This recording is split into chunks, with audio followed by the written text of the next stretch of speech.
Right, Genesis chapter 16 and 17, Hagar and Ishmael.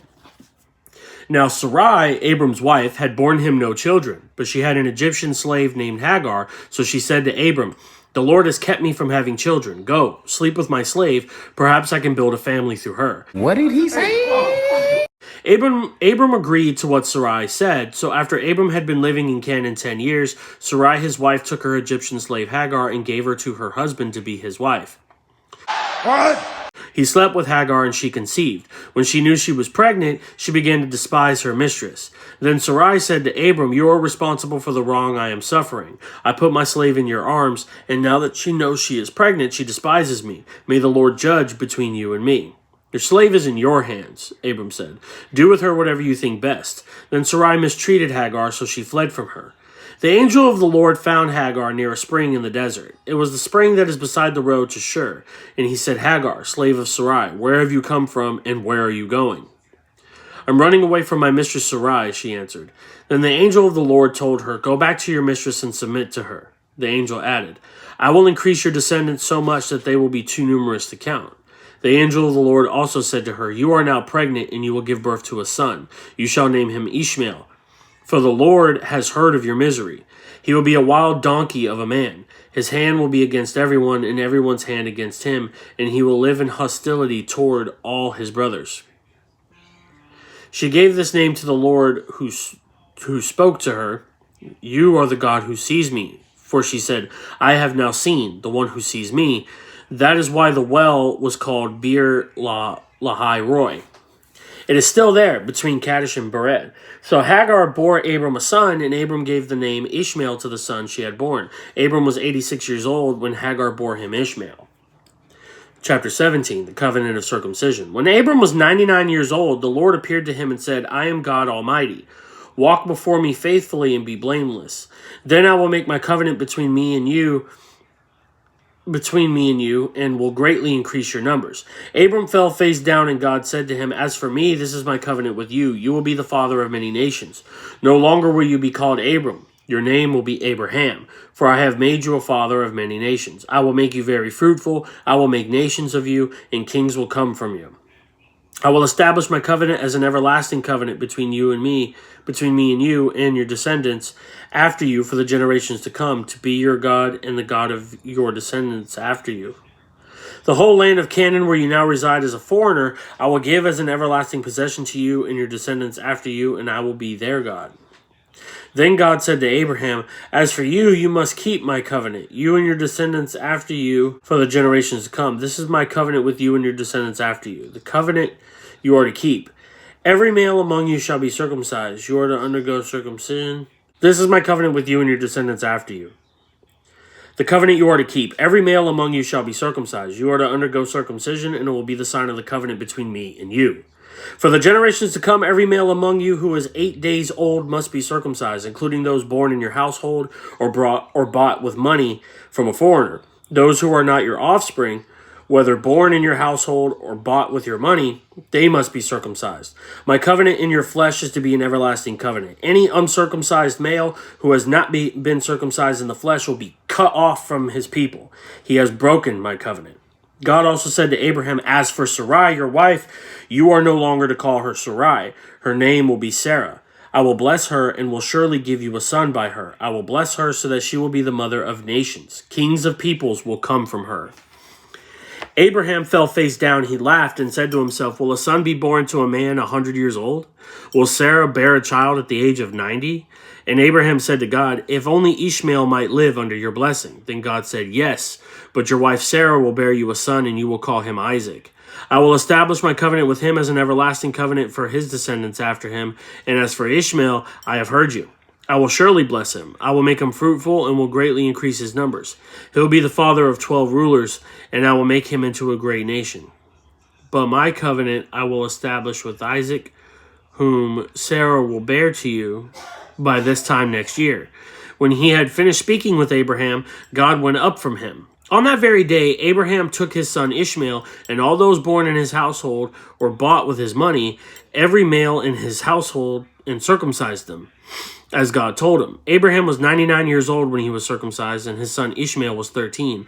Abraham and his son Ishmael were both circumcised on that very day, and every male in Abraham's household, including those born in his household or bought from a foreigner, was circumcised with him. Chapter 16, verses 1 through 4. Even after hearing the promise of God again and believing it, Abram and Sarai found it difficult to know how they would produce a child. After all, both of them were old, pushing the century mark, and the promise was still unfulfilled. So Sarai did what many of us do when we don't like God's timing. She produced a scheme to help God out. It was the custom of the day for a servant to act as a surrogate when the wife of the household couldn't conceive. Sarai therefore took Hagar, her Egyptian slave, and offered her to her husband as a wife. Abram quietly acquiesced to the plan, passively making the same mistake Adam did in allowing his wife to overrule the word and will of God. Verse 4 through 6. Abram and Sarai's scheme seemed successful when Hagar became pregnant, but her pregnancy was hardly the panacea that Sarai hoped for. After all, encouraging your man to sleep with another woman will never lead to a happy family life. And so Hagar's pregnancy, rather than causing celebration, only incited Sarai's jealousy and rage. Sarai mistreated her so much that she ran away. Just as with Adam and Eve, the consequences of sin were immediately present in interpersonal conflict. Verse 7 through 11. Hagar was now a pregnant single woman without a place to lay her head, but God met her in her place of despair. Through the angel of the Lord, he guided her back to Abram and Sarai. He also promised that the child in her womb would be a son. Not only that, but also God called his name Ishmael, which means God hears. Even though the people closest to her had turned on her and she felt completely alone, God himself came close to Hagar, reassuring her that he had heard her despair.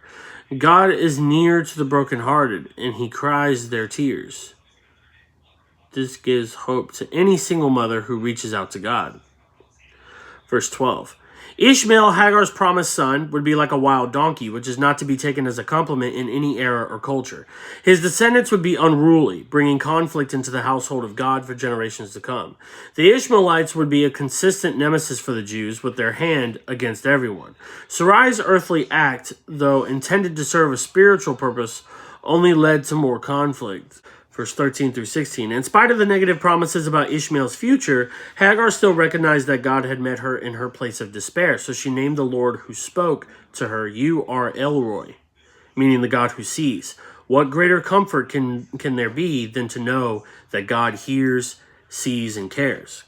Chapter 17, verse 1. Abram was 99 years old. 24 years had passed since God first promised him a son, a promise that looked increasingly impossible if Sarai was to be a mother. But God assured Abram, "I am God Almighty. He is full of power." Abram then didn't need to worry about the fulfillment of the promise. All he needed to do was to fulfill his obligation to God. Live in my presence and be blameless. 2 through 3. God repeated his covenant to Abram again, promising to multiply him greatly. Abram responded in the only appropriate way. He fell face down before God. This represented both fear and faith, a combination that God honored by revealing more of his plan. Verse 4 through 8. Name changes in the Bible are always important because names carry meaning and identity. God changed Abram's name even before the promise was fulfilled, from Abram to Abraham. Abram means exalted father, but Abraham means father of a multitude, because he would become the father of many nations. The promise had grown. Notice, however, that nothing had changed in Abram's life except that he had gotten older, faltering in his faith along the way.